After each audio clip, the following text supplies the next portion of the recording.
الحمد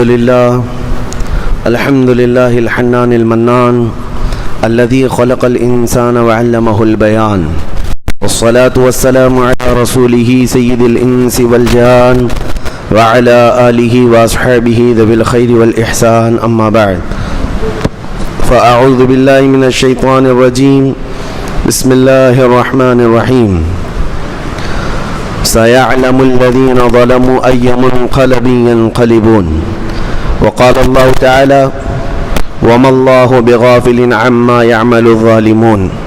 صدق الله مولانا العظیم. بارگاہ رسالت معاب صلی اللہ تعالی علیہ وسلم میں درود پاک کا ہدیہ پیش کریں.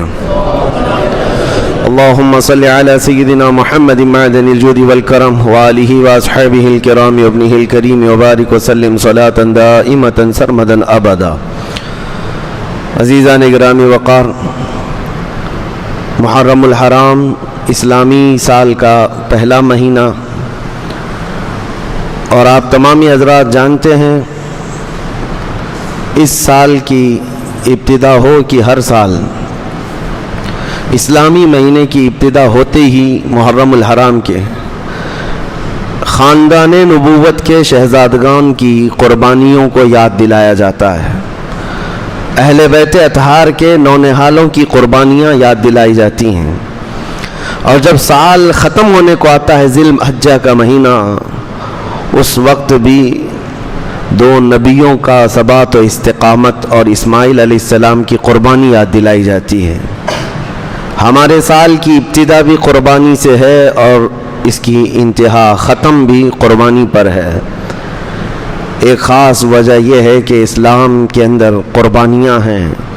یہ شہادت گاہ الفت میں ہے قدم رکھنا، لوگ آسان سمجھتے ہیں مسلمان ہونا.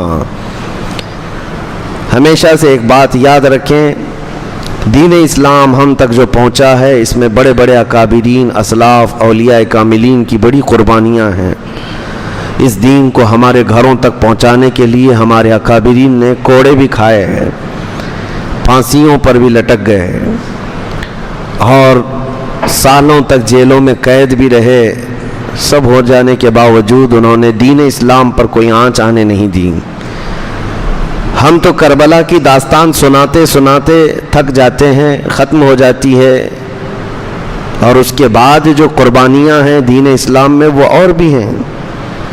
مولا امام حسین، امام علی مقام سید الشہداء رضی اللہ تعالیٰ عنہ کی شہادت یقیناً پوری دنیا میں جو بھی سنے، چاہے وہ مسلمان ہو کہ غیر مسلمان ہو، رو پڑتا ہے. دردناک حادثہ ہے. رسول اللہ کے شہزادوں کو جس طرح بھوکا اور پیاسا میدان میں رکھا گیا تھا. لیکن میرے عزیزو، یہ قربانیوں کی ابتدا تو رسول کریم صلی اللہ تعالیٰ علیہ وسلم کی زندگی پاک سے شروع ہو چکی تھی.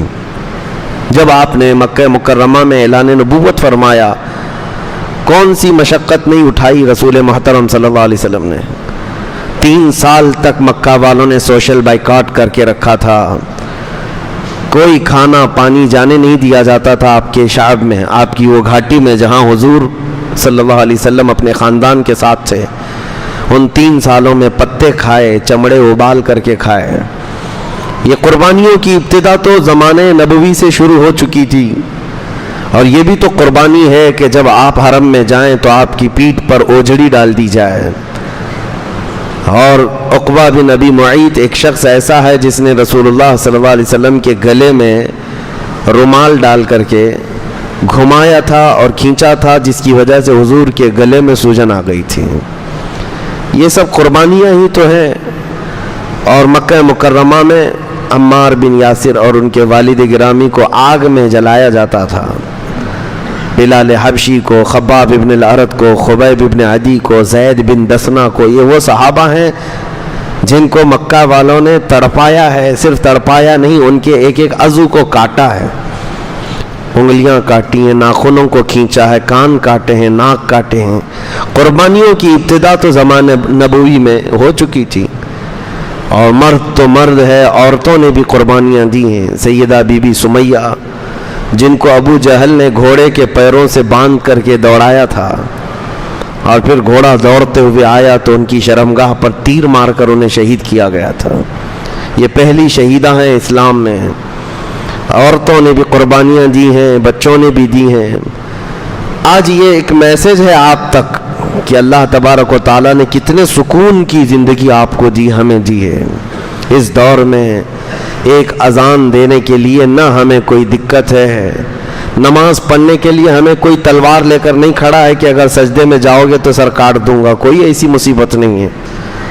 رب تبارک و تعالیٰ نے بے پناہ آزادیاں دی ہیں، پلس اس پر یہ کہ ہمیں اچھا کھلا بھی رہا ہے، اچھا پلا رہا ہے، اچھا پہنا رہا ہے، ہمارے دولت میں فراوانی ہے، سب کچھ ہے۔ یہاں پر آرام ہی آرام ہے، اس کے باوجود ہم دین پر کتنے قائم ہیں یہ دیکھنے کی ضرورت ہے۔ آج ہم اپنے دین اسلام کو اپنے گھروں میں ہی اجنبی بنا رکھے ہیں۔ اسلام اسلام کے نعرے تو ہم لگاتے ہیں، لیکن اس اسلام کو نہ ہم اپنی بچیوں پر دیکھنا چاہتے ہیں، نہ بیویوں پر دیکھنا چاہتے ہیں۔ ان کو ننگا گھمائیں گے، اس وقت اسلام کہاں ہے؟ اسلام کے نعرے لگانے والے ہیں۔ یقیناً اسلام سے تمہاری اگر محبت ہے تو تمہیں اسلام کو اپنے گھر میں بھی دیکھنا ہوگا، اپنے گھر کے اندر بھی۔ جب ننگا ناچ رہے ہوں اور عورتیں بے پردہ باہر جا رہی ہوں تو اس وقت تم دین اسلام کو تو بے پردہ کر کے بھیج رہے ہو۔ اسلام سے محبت کا معنی یہ ہے کہ آپ اپنے اوپر بھی اسلام کو پسند کرو اور اپنے گھر والوں پہ بھی اسلام کو پسند کرو۔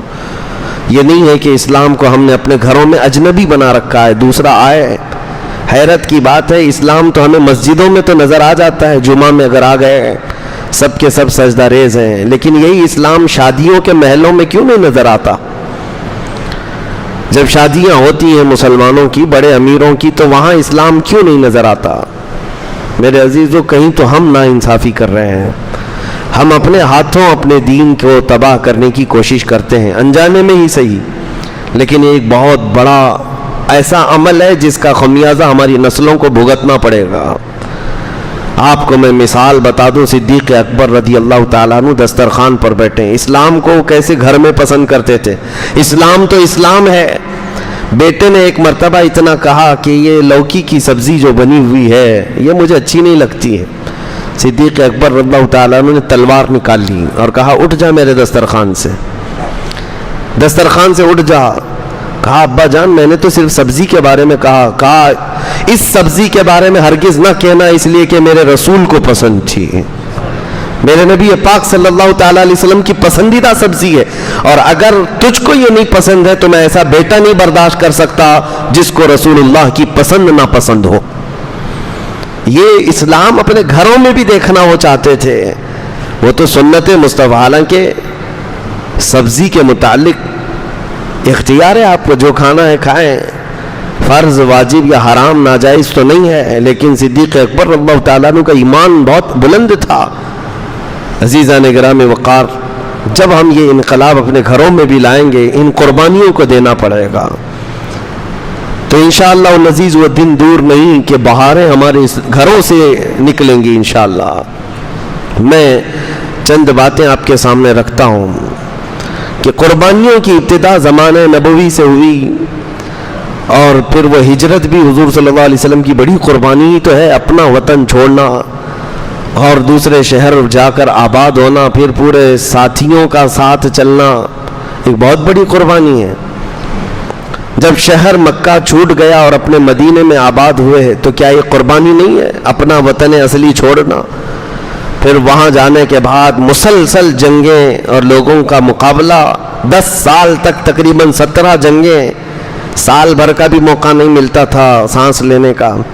یہ بھی تو قربانیاں ہیں۔ کتنے عظیم صحابہ جنگوں میں شہید ہوئے، ایک ہی جنگ احد میں 70 صحابہ گئے، جن میں رسول کریم صلی اللہ علیہ وسلم کے سگے چچا، ان کے سفیر، ان کے خاص صحابہ شہید ہوتے گئے۔ یہ سب چیزیں دیکھ کر صبر کر لے جانا یہ بہت بڑی قربانی ہے، اور ان قربانیوں کی ابتدا جب حضور کے زمانے سے ہوئی تھی تو خلفائے راشدین کے زمانے میں بھی چلی، اور پھر کربلا کے میدان میں یہ کھل کر کے سامنے دیکھنے کو ملا۔ دنیا کی ایک ایسی عظیم قربانی جس میں خاندان رسول کا بچہ بچہ اپنی جان لے کر میدان میں اترا، اور کوئی پیچھے بھاگنے کی بات نہ کیا، گردنیں ان کی کٹ گئیں، بلکہ ایک دوسرے کو کٹتے ہوئے دیکھتے بھی رہے صبح سے شام تک۔ کوئی یہ نہیں کہا میرا بھائی اب کٹ گیا، اس کے اوپر گھوڑے دوڑ چکے ہیں، میں تو اپنی جان بچاؤں۔ حتیٰ کہ جو بیمار خیمے میں سو رہے تھے، زین العابدین امام سجاد بیمار تھے، بخار زدہ تھے، اس کے باوجود وہ اپنے بستر سے کھڑے ہو رہے تھے کہ سب جب جا چکے تو مجھے بھی جانے کی اجازت ملے۔ امام حسین نے ان کو تک دیکھا تو آپ رو پڑے اور کہا میری نسل تجھ سے چلنی ہے اور تم آرام کرو، میرے بعد خاندان نبوت کی ان عورتوں کو کون لے جائے گا، کون ان کا سہارا ہوگا؟ امام زین العابدین اس بات پر روتے رہے زندگی بھر کہ مجھے میدان میں اترنے نہیں دیا گیا ہے۔ تو کیسا جذبہ تھا ان کا، قربانیاں تو ان کی ماں نے ان کی گٹھی میں پلایا تھا، ان کو بچپن سے یہ جذبہ دیا گیا تھا، اسی لیے وہ میدان میں ڈٹے رہے، جمے رہے۔ عزیزان گرامی وقار، میں آپ کو ایک بات بتا دوں کہ اللہ تبارک و تعالی اس کا ایک قانون ہے، اس کا ایک دستور ہے، وہ اپنے بندوں سے امتحان لیتا ہے اور اس کے بعد ظالموں کو ان کے انجام تک پہنچاتا بھی ہے۔ بعض لوگ یہ سوچتے ہیں کہ ہم ابھی اترے اور اللہ کی مدد آ جائے اور اللہ تعالیٰ ایسی مدد کرے کہ سب کافر دشمنان اسلام جتنے ان کے دانت کھٹے ہو جائیں، یہ سرنگو ہو جائیں، یہ خائب و خاسر ہو جائیں، ذلیل ہو جائیں۔ یہ ٹھیک ہے، تمنا ہے، لیکن تمہیں تاریخ یہ دیکھنی پڑے گی۔ رسول کریم صلی اللہ تعالیٰ علیہ وسلم کے زمانے سے اگر حضور دعا کر دیتے مدینے میں بیٹھ کر تو کیا وہ مکہ کے 1000 کافر جو بدر میں آ رہے تھے زمین میں نہیں دھس جاتے؟ کیا ان کے لیے آسمان سے عذاب نہیں آ جاتا جو انہیں گرفتار کر لیتا؟ حضور مدینے میں بیٹھ کر دعا نہیں کر رہے تھے، بلکہ 313 نہتے صحابہ کو لے کر بدر کے میدان میں اترے، اور وہ بھی روزے کے عالم میں ہیں، رمضان کا مہینہ ہے، پیدل چل کر کے گئے، 4 گھوڑے ہیں سب 313 کے پاس، تلواریں سب کے پاس نہیں۔ یہ ایک عظیم امتحان کے لیے اتارا گیا، اور جب سب صحابہ نے یہ اپنا حوصلہ اور اپنی استقامت دکھا دی، تب رات کے وقت رسول کریم صلی اللہ علیہ وسلم نے یوں دعا کی کہ اے اللہ اس جماعت کو اگر تو نے فتح نہیں دی تو قیامت تک اس زمین پر سجدہ کرنے والا کوئی نہیں آئے گا۔ اب یہ محبوب کی دعا تھی، مناجات تھی اپنے رب کی بارگاہ میں، پھر اللہ تعالیٰ نے روشن فتح عطا فرمائی۔ یہ نہیں ہے کہ ہم اپنی مسجدوں میں بیٹھ کر کے تسبیح پڑھیں اور دعائیں کرتے رہیں، ہمیں عملی میدان میں اترنا چاہیے۔ اب عملی میدان میں اترنے کا مطلب کیا ہے؟ ہر کوئی فوراً اپنا ذہن یہاں دوڑاتا ہے کہ ہم تلوار لے کر کے، بندوق لے کر کے، چاقو لے کر کے میدان میں اتر جائیں اور لوگوں کو ڈرائیں، نہیں۔ دیکھیں ایک بات یاد رکھیں، مقابلہ کرنے کی سمتیں الگ ہیں، تقاضے الگ ہیں، ہر زمانے میں، ہر طرح سے، ہر علاقے میں الگ الگ انداز سے حق و باطل کی جنگیں ہوئی ہیں۔ یہ ضروری نہیں ہے کہ ہر حق و باطل کی جنگ میں تلوار ہی اٹھائی جائے، ضروری نہیں ہوتا۔ ہر حق و باطل کی جنگ میں چاقو، چھری اور بندوق ہی اٹھایا جائے، نہیں، وہ آخری دور ہوتا ہے۔ حق و باطل کی جنگوں میں ہمارے عظیم اولیاء کرام نے بھی لڑائیاں لڑی ہیں۔ کیسے؟ جب باطل سر ابھارتا ہے تو بچوں کو عملی طور پر میدان میں اتار کر کے میرے مصطفیٰ کے اخلاق پہنا دینا، یہ بھی ایک عظیم جنگ ہے۔ ان باطل قوتوں کے سامنے ایک عظیم جنگ ہے۔ جس چیز کی وہ جڑیں کاٹنے پر لگے ہوئے ہیں، ان جڑوں کو پھر سے پانی دے دینا، یہ ایک عظیم جنگ ہے۔ آج تمہاری تاریخ کی جڑیں کاٹنا چاہتے ہیں، نبی کریم صلی اللہ تعالیٰ علیہ وسلم کی محبت پر ایک میلی چادر ڈالنا چاہتے ہیں۔ یہ سارے کفار و مشرکین مل کر کے پوری دنیا میں پلاننگ نہیں کر رہے ہیں، حضور کی گستاخیاں، اسلام کی گستاخیاں رب العالمین کی بارگاہ میں۔ آپ کبھی محسوس کرتے ہیں ایکس مسلم نام سے تو بہت سارے لوگوں کو لا کر کے ہاٹ سیٹ پر بٹھایا جاتا ہے، ایکس ہندو دیکھا، ایکس کرسچن دیکھا، کہ جو کرسچینٹی چھوڑ کر کے آیا ہو یا ہندوازم کو چھوڑ کر کے آیا ہو، اس کو بھی لا کر ہاٹ سیٹ پر بٹھا کر اس سے ڈیبیٹ کیا جاتا، نہیں، ایکس مسلم۔ یہ باضابطہ پری پلانڈ ہوتے ہیں، یہ پورے پیدا کیے ہوئے کتے ہوتے ہیں جن کو پال کر کے لایا جاتا ہے۔ میں صرف آپ کو ایک مثال دے رہا ہوں، پوری دنیا جب نشانے پر رکھ چکی ہے تاریخ اسلام کو، قرآن کو, رسول کریم صلی اللہ علیہ وسلم کی ذات کو. ان حالات میں اب تم خود حالت جنگ میں ہو. اگر آپ کو ایسا لگتا ہے کہ جب جنگ کا میدان ہوگا تب ہم بھی اتریں گے, یہ سوچنا بند کرو جنگ کا میدان ہوگا تب اتریں گے, نہیں, بلکہ فی الحال آپ جنگ کے میدان میں ہیں آلریڈی. ہم روزانہ دیکھ رہے ہیں یہ سارے حالات. ہم حالت جنگ میں, حالت عمل میں نہیں ہیں. اور جب بندہ حالت جنگ میں ہوتا ہے تو اسے سونا اور اسے کھیلنا, اسے عیاشی کرنا زیب نہیں دیتا. مجھے ایک بات بتاؤ, جب تمہارے گھر کے سامنے تمہارے باپ کا یا بھائی کا یا ماں کا جنازہ رکھا ہوا ہو اور تم گھر میں اندر ٹی وی چالو کر کے اور گیم کھیلتے ہوئے بیٹھے ہو, کیا یہ دنیاوی اخلاق کے اعتبار سے کوئی آپ کی تعریف کر سکتا ہے؟ بلکہ تمہارا ضمیر خود تمہیں اس بات کی اجازت نہیں دے گا. میرے گھر کے دروازے پر میرے گھر کا جنازہ رکھا ہے اور اس وقت, ارے حال تو یہ ہوتا ہے لوگ چولہا بند کر دیتے, کھانا نہیں پکتا گھروں میں. تو جب امت مصطفیٰ پر ایسے سخت حالات آئے ہیں تو جوانوں سے میں یہی کہتا ہوں, کچھ وقت تو نکالو قرآن پاک کے لیے, کچھ وقت تو نکالو رسول محترم صلی اللہ تعالی علیہ وسلم کی شریعت طاہرہ کے لیے.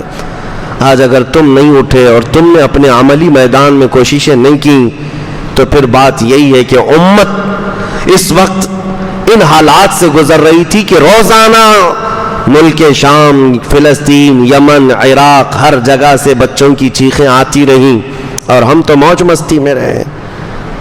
آپ لوگوں کا ایک سوال ہو سکتا ہے, ہمیں کیا کرنا چاہیے؟ میرے عزیزو, دل کو نرم کر دینا یہ بھی بہت بڑا کمال ہے. اپنے دل کو نرم کر لو. بس یہاں بیٹھے ہو, تم جا نہیں سکتے اتنے بڑی دور اور وہاں جا کر کے مقابلہ نہیں کر سکتے, یہ ہمیں بھی تسلیم ہے, ہمیں بھی پتہ ہے. لیکن ہمارا تقاضا صرف اتنا ہے, یہاں بیٹھے ہوئے دل سخت تو نہ کرو. دل میں اگر تمہارے نرمی آ گئی, یہی اللہ رب العزت کی بارگاہ میں قبولیت کی علامت ہے. دلوں کو نرم کر لینا اور اللہ تعالیٰ کی طرف دوڑنے کی خواہش پیدا کر لینا, بس اتنی سی بات ہے. میں اس آیت کریمہ کو مکمل کر دوں. اللہ نے فرمایا کہ ظالم عنقریب جان لیں گے کہ کس پلٹی پر وہ منہ کھا کر گریں گے. اللہ تعالیٰ ظالموں کو ان کے انجام تک پہنچائے گا. تاریخ میں یہ بات موجود ہے, ظلم ایک حد تک جاتا ہے, اس کے بعد پھر کروٹ لیتا ہے. الحق یعلو ولا یعلی علیہ, حق غالب ہو کر رہے گا, اس پر اللہ کسی اور کو غالب نہیں کرے گا. ہاں, چند دنوں کے لیے چاند پر بھی گہن لگ جاتا ہے, لیکن اس کا مطلب نہیں کہ چاند کالا ہو گیا. جب گہن ہٹتا ہے تو پھر چاند اپنے شباب کے ساتھ چمکتا بھی ہے. اگر خاندان نبوت پر کربلا جیسا واقعہ پیش آیا ہے تو اس کا مطلب یہ نہیں ہے کہ نبی کا خاندان مٹ گیا. دنیا آج بھی جانتی ہے, پوری دنیا کے چپے چپے میں میرے مصطفیٰ کا خاندان آباد ہے. سادات کی خوشبو ہر جگہ موجود ہے, لیکن تخت پر بیٹھے ہوئے شاہی حکمرانوں کے خاندان کہاں چلے گئے؟ یزید کے بچے کہاں ہیں؟ یزید کا خاندان کہاں ہے؟ کوئی نہیں بتا پاتا. اس لیے یاد رکھو, رب تبارک و تعالیٰ قرآن میں فرماتا ہے کہ ظالم عنقریب یہ جان لیں گے کہ وہ کس پلٹی پر گرائے جائیں گے. اب ایک بات میں آپ کو بتاؤں, حالات پھر سے ہمارے ساتھ ایسی ہی ہیں. کربلا واقع ہونے کو ہے اور یزیدی فتنے جنم لے چکے ہیں. جگہ جگہ یزید ہیں اور وہ اپنے طاقت کے زور پر پوری دنیا کے نظام کو بدلنا چاہتے ہیں. اب ہم پوری دنیا میں نہ جائیں تو اپنے ملک میں ہم حالات دیکھ رہے ہیں. یہاں پر اب حسین اعظم کے کردار کو زندہ کرنے کی ضرورت ہے. ہم چھوٹی چھوٹی سی باتوں پر بلک اٹھتے ہیں, تڑپ اٹھتے ہیں. کہاں حسین اعظم کی کردار؟ کربلا کے میدان میں اترنا بہت دور کی بات ہے.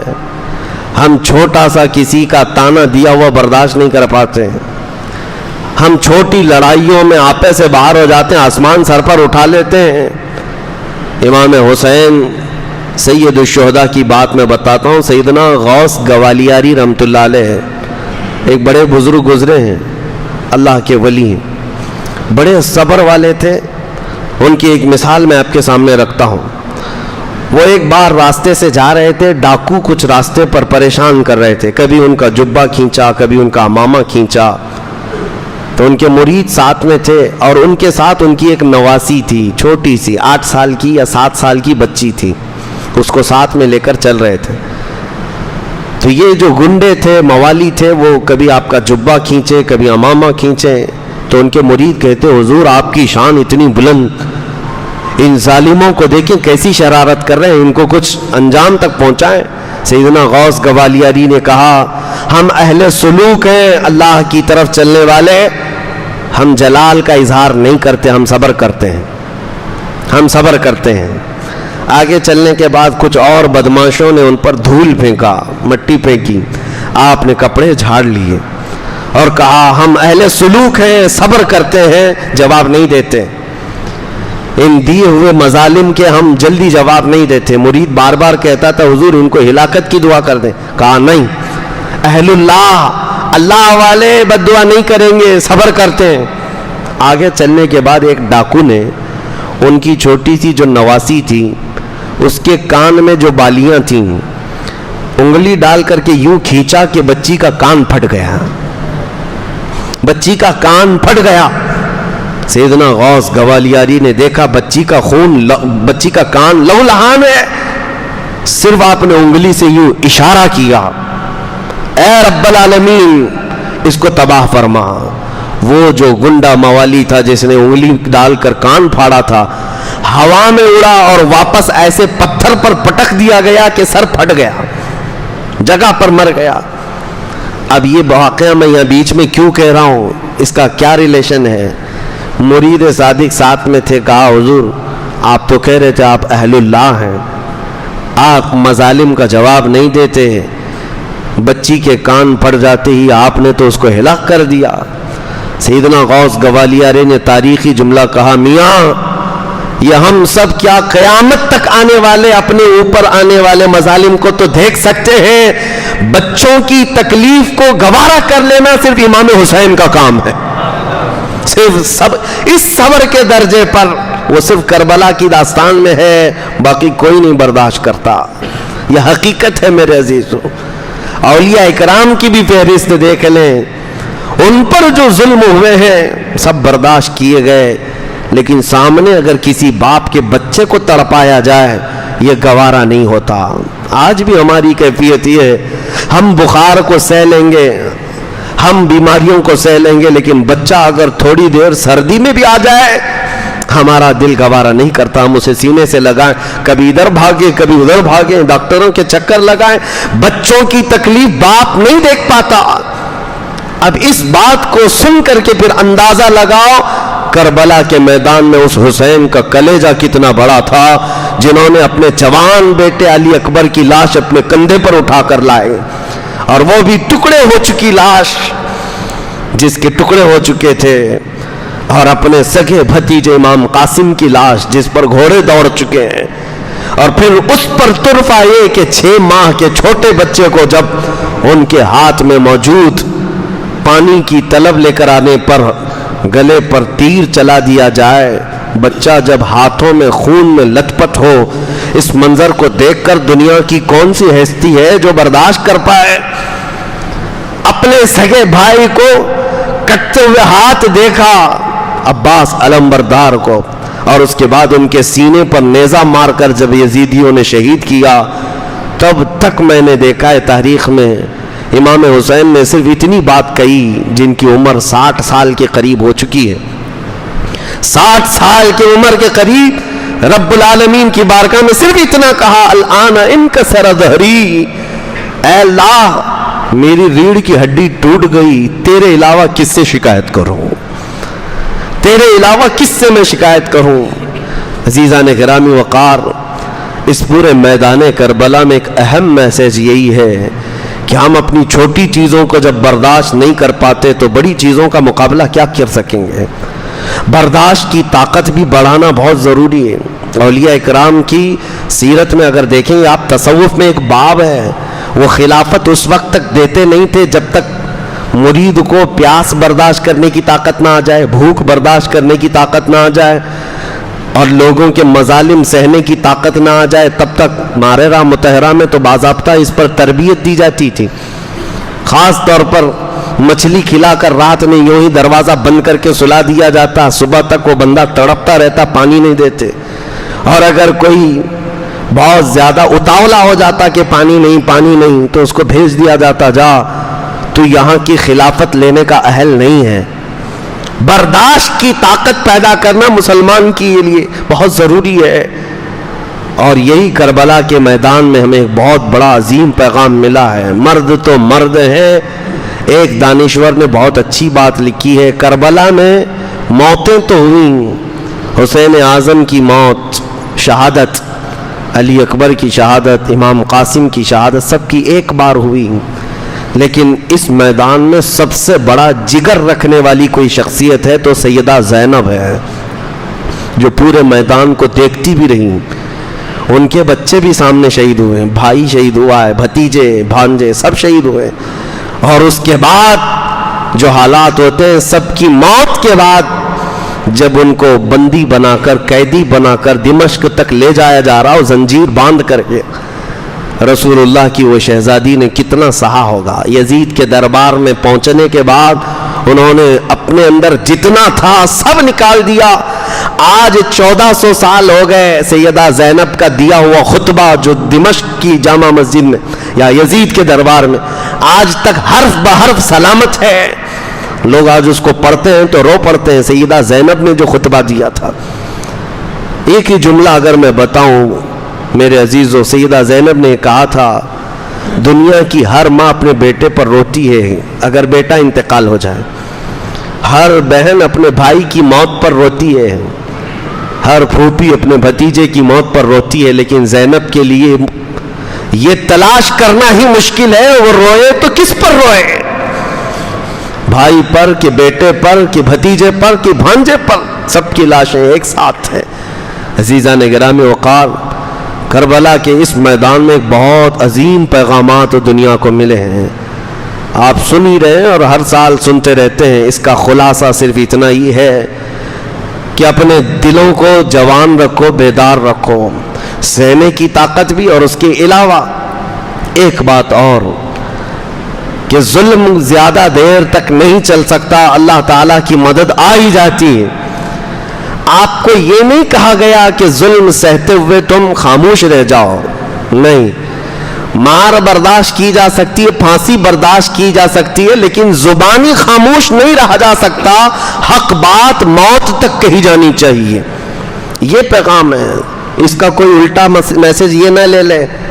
سہنے کی طاقت کا مطلب یہ نہیں ہے کہ خاموشی سے سہتا رہے، بلکہ اس پر تو ظالموں کو خوشی ہے کہ ہم نے مارا، دیکھو چپ ہو گیا.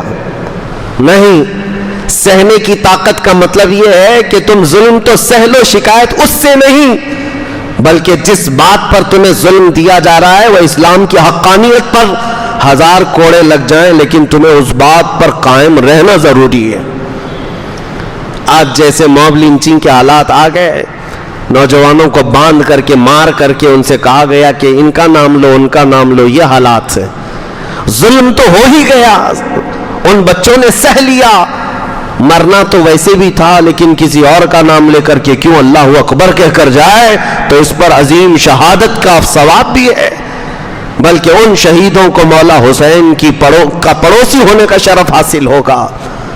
ان حالات کے تقاضوں کے اعتبار سے میں صرف آپ کو یہی کہنا چاہوں گا کہ اپنے گھروں میں دین اسلام کو پسند کرو. امام حسین کی آخری وصیت جو اپنی بیٹی کے لیے تھی، وہ ہر باپ اپنی بیٹی کو آج وصیت کر کے جائے، ہر باپ اپنی بیٹی کو وصیت کر کے جائے.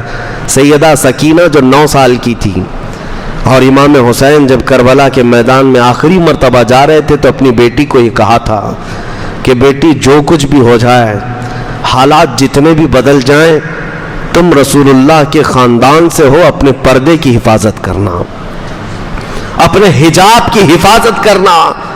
یہی بات تو ہے. دمشق کے بازار میں جب امام حسین کا سر لے کر جا رہے تھے نا، سب بھیڑ لگی تھی لوگوں کی دیکھنے کی. حضرت سکینہ اور دوسری عورتیں بھی پیچھے تھیں. ایک صحابی رسول اس زمانے میں 80 سال کے ہو چکے تھے، وہ آئے، انہوں نے یہ لٹا ہوا قافلہ دیکھا تو رو پڑے اور قریب آئے. سیدہ بی بی سکینہ چھوٹی سی تھی، کہا بیٹی تم کس کی بیٹی ہو؟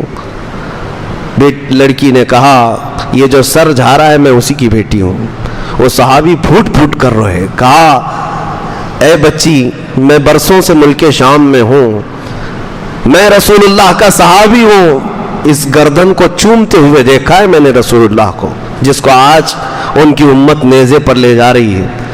اے میری بچی کوئی حاجت ہو تو بتاؤ، میں یہیں کا رہنے والا ہوں۔